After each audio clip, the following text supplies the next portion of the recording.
ओम शांति। आज के बाबा के 7 तारीख के महावाक्य हैं। आज बाबा ने कहा, मीठे बच्चे, तुम्हें डबल अहिंसक बनना है। मनसा वाचा कर्मणा, तुम कभी किसी को दुख नहीं दे सकते हो। तुम्हें डबल अहिंसक बनना है। मनसा वाचा कर्मणा, तुम कभी किसी को दुख नहीं दे सकते हो। प्रश्न है, कल्प कल्प जिन बच्चों ने बाप से पूरा वर्षा लिया है, उनकी निशानी क्या होगी? कल्प कल्प जिन बच्चों ने बाप से पूरा वर्षा लिया है, उनकी निशानी क्या होगी? बाबा ने कहा, वे पतितों का संग छोड़ बाप से वर्षा लेने के लिए श्रीमत पर चलने लग पड़ेंगे। बाप का जो पहला फरमान है कि गृहस्थ व्यवहार में रहते पवित्र बनो, इस फरमान पर पूरा पूरा चलेंगे। कभी प्रश्न नहीं उठेगा कि आखिर में दुनिया कैसे चलेगी। उनकी आपस में कभी क्रिमिनल असॉल्ट हो नहीं सकती। वे अपने को शिव बाबा के पोत्रे, ब्रह्मा के बच्चे, भाई बहन समझकर चलते हैं। गीत है माताओं माता। ओम शांति। बच्चों को अब कोई की भी महिमा नहीं करनी है, भक्त महिमा करते हैं। यह गीत भक्ति मार्ग वालों ने मम्मा की महिमा में गाया है, परंतु बेचारे यह नहीं जानते कि मम्मा ने ऐसी क्या सेवा की है, होकर गई है। उनकी महिमा गाते हैं, परंतु वास्तव में महिमा एक की ही गाई जाती है। वह एक बैठ बच्चों को पढ़ाते हैं और ऐसा बनाते हैं। तुम भी उनके बच्चे हो जो भारत व विश्व की सेवा करते हो। महिमा भारत की करते हैं, चित्र भी भारत में ही है। पूजा भी जगत अम्बा की यहाँ बहुत होती है, बाहर में नहीं है। कहाँ कहाँ शिव के चित्र हैं, परंतु वह यह समझते नहीं। वास्तव में महिमा है शिव की। जो शिव बाबा फिर जगत अम्बा और जगत पिता की महिमा निकालते हैं, बाबा से ही सबको श्रीमत मिलती है। देलवाड़ा मंदिर में सबके चित्र नहीं है, बच्चे तो ढेर हैं। तुम सब बच्चे राजयोग सीख रहे हो, चित्र तो थोड़ों के ही निकालेंगे। तुम जानते हो बाबा हमको स्वर्ग का मालिक बनाते हैं। शिव बाबा इनमें बैठा है। कल्प पहले भी ऐसे ही परम पिता परमात्मा ने हमको राजयोग सिखाया था। अब प्रैक्टिकल बुद्धि से लगता है। जब दूसरे सुनते हैं तो कोई कहते हैं बिल्कुल ठीक बात है, कोई कहते हैं हम कैसे माने। एक जैसे सब नहीं है। जब कोई नए आते हैं तो प्रश्न पूछा जाता है, गॉड फादर का नाम कब सुना है क्या? कब भगवान का नाम सुना है क्या? ऐसा कोई मनुष्य नहीं होगा जो कहे कि हम गॉड फादर को याद नहीं करते हैं, क्योंकि अभी सब दुखी हैं, इसलिए परमात्मा को याद जरूर करते हैं। सतयुग में कोई ऐसा नहीं कहेंगे कि पतित पावन आओ। दुख में सिमरन सब करते हैं, सुख में सिमरे ना कोई। दुख में सिमरन किसका करते हैं? एक का। भल सिमरन करते हैं, परंतु जानते नहीं, सिर्फ महिमा करते हैं। यहाँ तो है सारी धर्म की बात। गाया जाता है, रिलीजन इज माइट। कौन से रिलीजन में इतनी माइट है? सभी रिलीजन में तो इतनी माइट नहीं है। बाप आकर एक देवी देवता धर्म स्थापन करते हैं। बाबा को कहा जाता है आल माइटी। तो जो धर्म स्थापन करते हैं उसमें भी माइट है। तुम जानते हो हम देवता धर्म वाले बनते हैं तो हमारे में कितनी माइट आते हैं। हम बाप से राजाई लेते हैं, हम कोई हिंसा नहीं करते। सतयुग में दोनों हिंसा नहीं होती। एक काम कटारी की हिंसा, दूसरी किस पर क्रोध करना, कुछ बुरा अक्षर कहना, यह भी बाण चलाना है। इनको वायोलेंस कहा जाता है। तुम किसको दुख नहीं दे सकते। बाबा कितना अच्छा सिखलाते हैं। सबको सुखी बनाओ। मुख्य बात काम कटारी चलाना, यह है सबसे बड़ी हिंसा। बंदूक आदि चलाना, मारना, वह भी हिंसा है। कोई भी प्रकार से किसको दुख देना हिंसा है। इसलिए बाप ने कहा है काम महाशत्रु है। गाया भी जाता है अहिंसो परमो देवी देवता धर्म। उनमें दोनों हिंसाएं नहीं थीं। कभी भी किसको मनसा वाचा कर्मणा दुख नहीं देते थे। बाप आकर स्वर्ग की स्थापना करते हैं। कल्प पहले की थी, अब फिर कर रहे हैं। किसको मारना, पीटना, क्रोध करना, सबसे छुड़ा देते हैं। मुख्य बात है पवित्रता की, इसलिए राखी बंधन गाया हुआ है। बहनें बैठ भाइयों को राखी बांधती हैं कि काम कटारी नहीं चलाना, परंतु मनुष्य यह अर्थ नहीं समझते। तुम हो ब्रह्मा के बच्चे, शिव के पोत्रे, तो तुम भाई बहन हो गए। आपस में कभी क्रिमिनल असोल्ट नहीं कर सकते। यह है पवित्र बनने की युक्ति। बहन भाई कभी आपस में शादी नहीं करते हैं, तो बाप समझाते हैं कल्प कल्प जिन्होंने वर्षा लिया है वही श्रीमत पर चलते हैं। अधर कुमारी कुंवारी कन्या का मंदिर भी है। गृहस्थ से निकल फिर बाप के बच्चे बने हैं, तो उन्हों को अधर कहा जाता है। जरूर होकर गए हैं, अब फिर प्रैक्टिकल में है। ऐसे मत समझो कि हम पवित्र बनेंगे तो सृष्टि कैसे चलेगी। अब यह तो पतित दुनिया हो गई है, अब चाहिए पावन दुनिया। पतित दुनिया तो चलती ही रहती है, बंद नहीं होती है, तो तुम्हें पतितों का संग छोड़ना पड़े। बाबा आकर विकारी दुनिया की रचना बंद कराते हैं। सतयुग से निर्विकारी दुनिया शुरू होगी।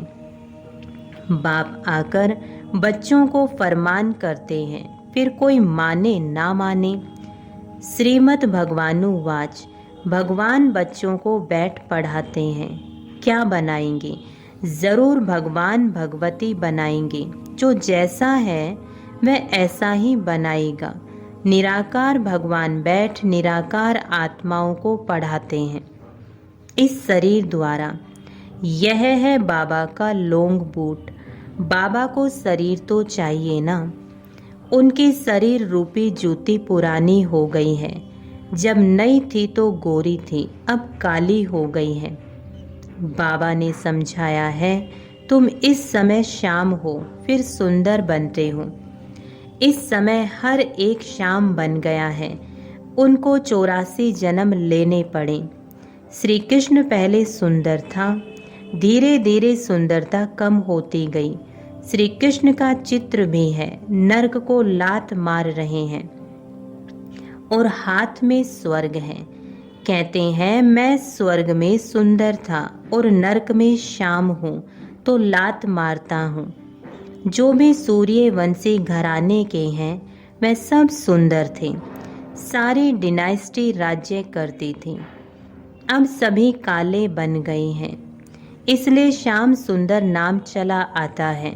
श्री कृष्ण की आत्मा ही पहले जन्म लेती है।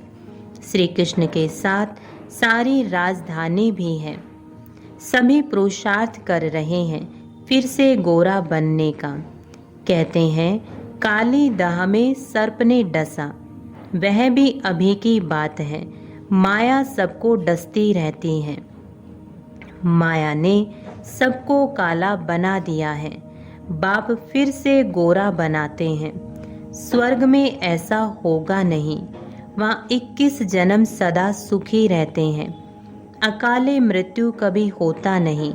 अभी दैवी राजधानी स्थापन हो रही है। बाप आकर सबको राज्य भाग्य देते हैं। और कोई धर्म स्थापन करने वाले राज्य भाग्य नहीं दे सकते। इब्राहिम, बुद्ध आदि राजाई नहीं स्थापन करते, वह सिर्फ धर्म स्थापन करते। फिर धर्म की वृद्धि होती है। उनको वास्तव में गुरु भी नहीं कहा जा सकता, क्योंकि गुरु करते हैं सद्गति के लिए।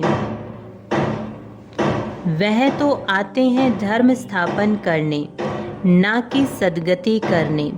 उनके पिछाड़ी उनके धर्म की आत्माएं नीचे उतरती है, तो गुरु भी वास्तव में कोई को कह ना सके। सबकी सद्गति करने वाला एक शिव बाबा है। उनके लिए ऐसे नहीं कहेंगे कि वह जन्म लेते हैं, यह रोंग हो जाता है। वह अवतार लेते हैं। जन्म लेना अर्थात गर्भ में आना। मैं गर्भ से जन्म नहीं लेता हूँ, अवतार लेता हूँ। परंतु कैसे आते हैं यह कोई समझते नहीं है। मैं परम धाम से आकर इस तन में प्रवेश करता हूँ। मुझे शरीर तो चाहिए ना, और चाहिए बड़ा शरीर। छोटे तन से तो बात कर ना सके। मैं अनुभवी रथ, बहुत जन्मों के अंत के जन्म वानप्रस्थ अवस्था में आता हूँ। गीता में भी है कि मैं इनके जन्मों को जानता हूँ। यह अपने जन्मों को नहीं जानता था, अब तो जानते हैं। एक बार बता देता हूँ, पहले यह देवता था। 84 जन्म लेते लेते अंतिम जन्म में है, तब मैंने इनमें प्रवेश किया है। यह है कल्याणकारी जन्म। बाबा आकर इनके द्वारा पढ़ाते हैं, तो यह माता भी हो गई। वास्तव में यह है माता, परंतु सर्विस पिता के रूप में करते हैं, इसलिए मम्मा को निमित्त बनाया है। तुम बच्चे भी उनके साथ निमित्त बनते हो। सबको स्वर्गवासी बनने का रास्ता बताते हो। मनुष्य मरते हैं तो कहते हैं स्वर्गवासी हुआ, वह पुरुषार्थ नहीं करते हैं। हम तो स्वर्गवासी बनने के लिए पुरुषार्थ कर रहे हैं। सतयुग में लक्ष्मी नारायण थे, उन्हों को स्वर्ग का मालिक बनाने वाला कौन? जरूर नहीं थे तब बनाया, इसमें तकलीफ की कोई बात नहीं है। बाबा सिर्फ राय देते हैं कि गृहस्थ व्यवहार में रहते इस अंतिम जन्म में पवित्र बनो। अब पुरानी दुनिया का विनाश होना है। सतयुग में रावण को जलाते नहीं। मनुष्य कहते हैं यह रस्म अनादि चली आती है, परंतु कब से चली जानते नहीं। द्वापर से रावण को जलाना शुरू किया है। रावण का कोई ठिकाना नहीं है। शिव बाबा का ठिकाना है परम धाम। रावण का धाम कहाँ है? वह सभी में प्रवेश कर लेता है, कोई एक ठिकाना नहीं है। जब रावण राज्य पूरा होगा, सभी पावन बन जाएंगे, फिर रावण का नाम निशान भी नहीं होगा। राम और रावण दो चीजें हैं। राम स्वर्ग स्थापन करते, रावण दुखी बनाते। मैं कोई सर्वव्यापी नहीं हूँ, रावण सर्वव्यापी है। फिर मैं आकर इन भूतों को निकालता हूँ। यह भूत ही सभी को दुख देते हैं। इन भूतों पर विजय पहनाकर स्वर्ग का मालिक बनाता हूँ। तुम बच्चे सभी स्वर्गवासी बनने के लिए पुरुषार्थ कर रहे हो। वह लोग कहते हैं स्वर्गवासी हुआ, तो फिर रोते क्यों हो? वहाँ तो वैभव ही वैभव है। मनुष्यों को स्वर्ग ही याद पड़ता है, परंतु पुनर्जन्म फिर भी नरक में ही लेते हैं। तुम जब सतयुग में हो तो पुनर्जन्म सतयुग में ही मिलता है। अब नरक बदल स्वर्ग आने वाला है। दुख की दुनिया बदल सुख की दुनिया आने वाली है। अब सर्व का सद्गति दाता आया है, सबको सुखी करने के लिए। अच्छा, मीठे मीठे सिकीलदे बच्चों प्रति माता पिता बाप दादा का याद प्यार और गुड मॉर्निंग। रूहानी बाप की रूहानी बच्चों को नमस्ते। हम रूहानी बच्चों की रूहानी बाप दादा को गुड मॉर्निंग और नमस्ते। धारणा के लिए मुख्य सार है। पहला पॉइंट, डबल अहिंसक बन, मन वचन कर्म से किसी को भी दुख नहीं देना है।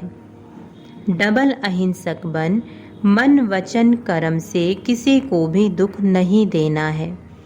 पवित्रता की सच्ची राखी बांधनी है। दूसरा पॉइंट, पतितों का संग छोड़ एक बाप के फरमान पर ही चलना है। पतितों का संग छोड़ एक बाप के फरमान पर ही चलना है। स्वर्ग का मालिक बनने के लिए भूतों पर विजय प्राप्त करनी है। वरदान है, हर कर्म का बोझ बाप पर छोड़ स्वयं ट्रस्टी बन रहने वाले डबल लाइट फरिश्ता भव। हर कर्म का बोझ बाप पर छोड़ स्वयं ट्रस्टी बन रहने वाले डबल लाइट फरिश्ता भव। स्पष्टीकरण है, हिम्मत रखने वाले बच्चों को बाप दादा सदा ही मदद करते हैं। बच्चे श्रेष्ठ संकल्प करते और बाप हाजिर हो जाते। सिर्फ बाप के ऊपर सारा कार्य छोड़ दो तो बाप जाने कार्य जाने। खुद अपने ऊपर जवाबदारियों का बोझ नहीं उठाओ। ट्रस्टी बनकर रहो तो सदा हल्के डबल लाइट फरिश्ता बन उड़ते रहेंगे। दिल साफ है तो मुराद हासिल हो जाती है। आज का स्लोगन, उमंग उत्साह के पंख साथ हो तो उड़ती कला में उड़ते रहेंगे। उमंग उत्साह के पंख साथ हो तो उड़ती कला में उड़ते रहेंगे। ओम शांति।